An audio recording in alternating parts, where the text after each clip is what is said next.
नमस्कार, मैं हूँ शालिनी और आप देख रहे हैं एमपी दर्पण न्यूज। शुरू करते हैं आज की बड़ी खबर से।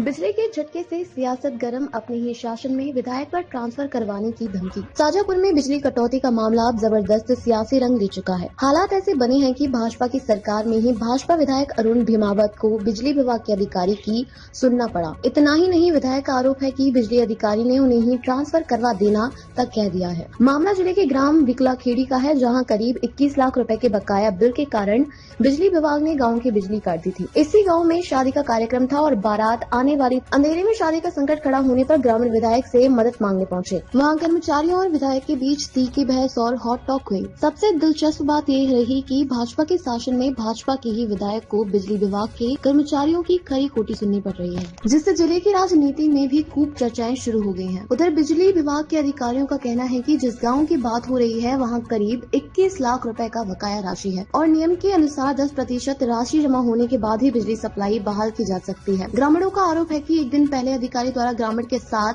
बातचीत के दौरान धक्का मुक्की की स्थिति बन गई, जिससे माहौल बिगड़ गया। लेकिन यह मामला अब जिले में चर्चा का बड़ा विषय बन गया है कि बिजली का करंट अब सीधे राजनीति को झटका दे रहा है।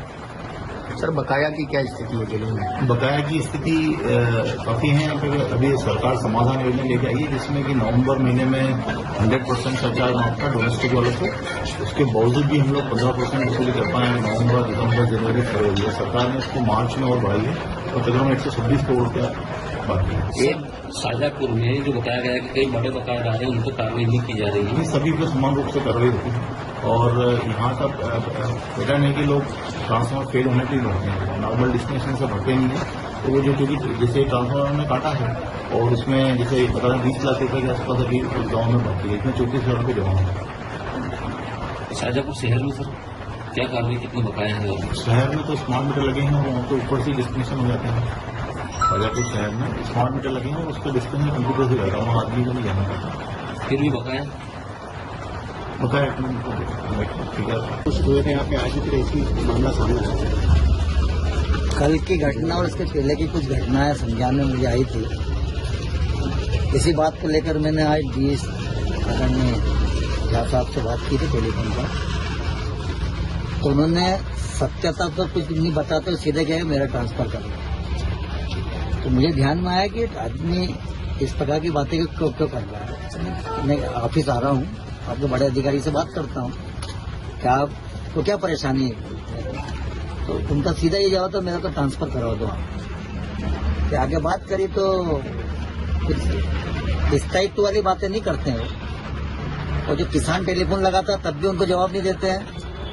कोई समाज के व्यक्ति या कोई जनप्रतिनिधिगण या कोई किसी भी पार्टी के जवाबदार कार्यकर्ता नेता टेलीफोन लगाते तो उनको भी रिवर्स से जवाब नहीं देते। ये मुझे लगातार संज्ञान में 2-3 महीने से आ रहा है। मैंने इसके संबंधित वर्मा जी को भी बात की, अधिकारी को, कलेक्टर महोदय को भी मैंने संज्ञान में लाया। तो शायद विभाग में भी ऐसा लगा है मुझे बातचीत में कि विभाग में भी विधिवत काम शायद कर नहीं पा रहे हैं। तो कहीं न कहीं हो सकता है तो उनके मन में क्या है। लेकिन आज उन्होंने जो जवाब दिया कि मेरा ट्रांसफर कराओ, जो बातचीत का विषय ही नहीं था, तो मैं इसलिए यहाँ पर आया हूँ। और जिन गांवों में लाइट काटी है तो भैया 10% जमा करने का शासन का नियम है। 10% जमा कराओ, लाइट चालू कर दो। ऐसा थोड़े कि 10% तो बताया गया कर्मचारियों को बाहर निकाल दिया है और ताला लगा दिया। हाँ, तो वो मेरे को पता था, मैं तो ही निकलेंगे समझे थे वहाँ देखा। अभी कर्मचारियों ने नहीं बताया? हाँ नहीं, वो क्योंकि दूसरा ऑफिस है, डिवीजन ऑफिस है, 20 आदमी नहीं दिखा। विकलांग के लिए 5 ट्रांसफर करने का उसको 21 लाख रुपए बकाया जो का मतलब बिल नहीं भरा है। वो लगभग में 3 दिन से कटा हुआ है। कल सुबह भी मतलब नगर अध्यक्ष जी का फोन आया विधायक जी के बिहार पे, मैंने मना कर दिया। मैंने बोला जो नियम अनुसार 10% राशि भरेंगे तो हम चालू करा पाएंगे और हम उसमें कुछ नहीं कर सकते। उसके बाद फिर जो है कुछ ग्रामीण आए और वो ग्रामीण एक व्यक्ति की स्लिप आई है, उसके साथ में 10-12 लोग आए। उसमें कुछ लोगों का व्यवहार ऐसा था, मैंने उनको सारी जानकारी दी, भाई ये नियम है और इस नियम के तहत आपको राशि भरोगे तभी हम चालू कर पाएंगे। लेकिन वो जिद पे अड़ गए और वहाँ मतलब थोड़ी सी स्थिति अप्रिय लगी। तो मैंने उसी समय टीआई साहब को सूचित किया। चूंकि हमारे जो कर्मचारी है उन्होंने फोन लगाया, वहाँ से एक व्यक्ति मतलब जो उन्होंने मदद भी करी। वहाँ से एक जो है प्रशासन के व्यक्ति भी आए वहाँ पर में।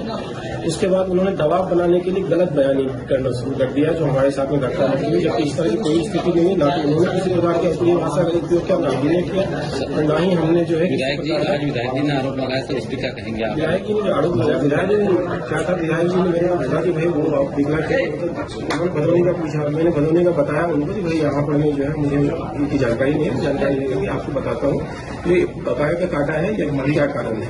उसके बाद उन्होंने दिखला खेली का जो दिखला खेली में शादी का प्रोग्राम है, आज बढ़ाता है तब उसको चालू करता हूँ। क्योंकि विधायक जी विधायक जी मेरे को इस कारण ये चीज नहीं करती, मैं उनसे नोटिस बात कर लेता हूँ, फिर मैं कुछ चालू कर पाऊंगा। तो फिर वो थोड़े से मतलब आक्रोशित हो गए, जो मैं आपको बार बार काम तो बताता नहीं है, वहाँ पे इस तरह की अपनी स्थिति हो सकती है, इसीलिए मैं आपको बता रहा हूँ। तो थोड़ा आक्रोशित हो गए, क्योंकि मेरी भी मीटिंग हुई थी और रेवेन्यू पे ही चल रही, तो मैंने उनको यही बोला जो हम नहीं चालू कर सकते हैं, भले आपको हम हटाना है तो हम हटा सकते हैं। बस ये हमारे शब्द थे, बाकी मैंने हम इस प्रकार की भाषा प्रयोग नहीं करना चाहिए इसके लिए।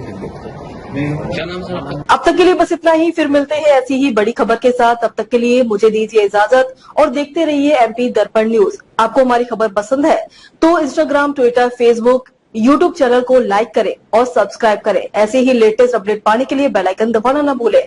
धन्यवाद।